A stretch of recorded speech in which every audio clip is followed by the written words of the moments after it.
All right, so I'm beginning with drawing this rope here. Most of you have some type of rope in your drawing. And rope can be really tricky. The first thing you need to think about when drawing it is thinking about your line direction of your rope. And I don't know if you remember when I first started to draw this out, I just kind of did a line.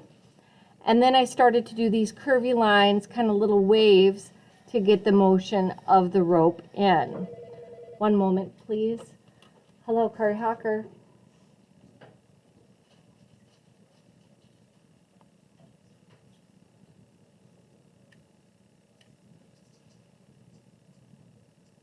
Okay. Okay. Okay. Okay, thank you, Ginger. All right, you have a great day. I will, thank you, bye. All right, I'm gonna start out with my 4H pencil. So I have my shape. Does everybody kind of understand how to draw that shape out? Yes? All right, so the next thing I wanna do is I wanna think about my line quality on the inside. So I'm gonna just start with these 3 pieces. And just as a little side note, I should have something underneath my hand because I am a smearer and I don't want to smear my drawing underneath. So I like to have something there. So I'm just going to start here with just doing curvy lines. And I want to make sure as they go down, I'm curving them in. So I'm doing a nice layer with my 2H pencil. I'm not using my blending stump at all. I'm keeping my lines curved. Now, those of you who may or may not get lost during this process, you can watch the video. I have multiple videos on how to draw this, so you can go back and watch that. So you can see all I'm doing for these 3 is I'm getting my lines started and they're curved in that first 3 sections, and I am using my 4H pencil. Now I'm going to move on to my 2H, and this is where I'm going to pay a little bit more attention to what's happening. Thank you, sir. I'm going to start with my 2H, and I'm rolling into the sides at the base, just kind of curving around. Not doing complete curvy lines like I did with the 4H, just subtle ones on the sides, not going all the way over and curving. Should I get it closer up so you can see it? Maybe that would be more helpful. Oh, I think that's way more helpful. So then I'm going to do the same thing on the opposite side, going in and curving those lines, going to the next piece of rope over, going to pull those lines across, not all the way, and then reverse on the other side, nice and tight. And then I'll do it over here as well.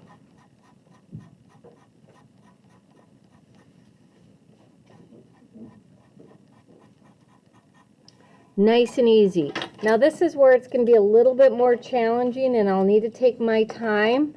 I'll need to grab my 2B pencil. There it is. And I'm going to start actually right here on the edge, and I'm following that up, but I'm softening. Remember those little swirly lines that I used, like shading a sphere?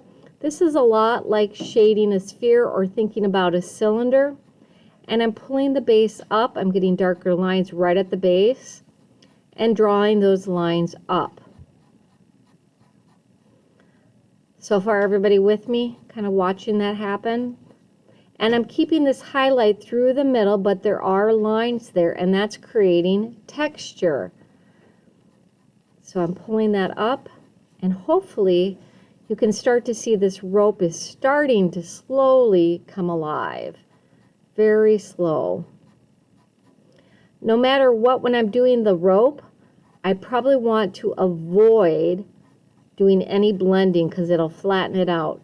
So here again on the other side, I'm doing the exact same thing.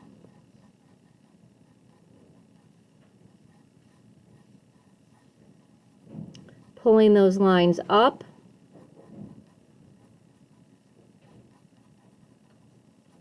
With those darker values. getting tighter as I get to the bottom there. Doing the same thing on the other side.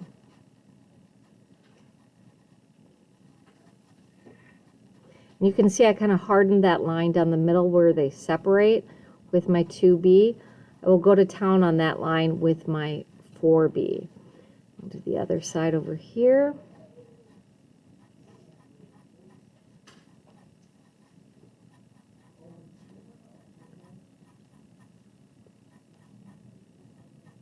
So you see how we're getting some dimension now. Now I'm going to go for my 4B. And hopefully now I'm just going to bring it a little bit more together. I'm going deep down into the base there of the rope line that I have. And I'm not going all the way, I'm just kind of drizzling it across. Not putting too much, just thinking about that seam line there where the connection is. And mine here, there is an object here that's drawn, so that's why I don't have that right there. I can occasionally pull a line over. Not too many of them.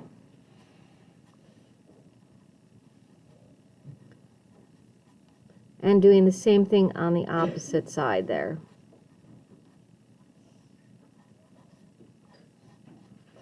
And then I'll do the other one, the other side.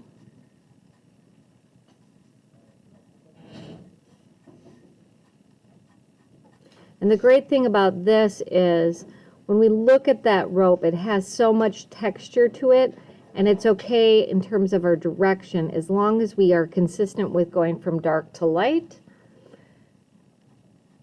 And then remember to occasionally throw a line all the way over, so then it gives us that impression of the layered hairs of that rope. All right, now I'm going to take my 6B. And when I'm using my 6B, I like to have it nice and sharp. And I'm sorry, this camera I see on the smartboard is a little bit out of focus, so I'm going to bring it up a little bit to see if it comes in more focus. There we are. And I'm going to take the 6B now, and I'm looking at my drawing, and it's really dark in here. So I'm actually going to use the 6B to pull a little bit of darker value. And again, I'm doing those little swirly lines that I use for sketching, those little circle lines.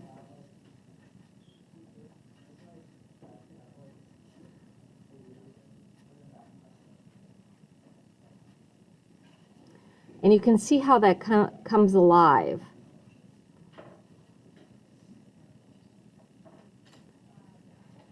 And if you remember to use your pencils from your 4H, 2H, 2B, 4B, and 6B, and you're really consistent about it, you won't need to blend. And we're not going to blend at all with our blending stumps, with the rope especially.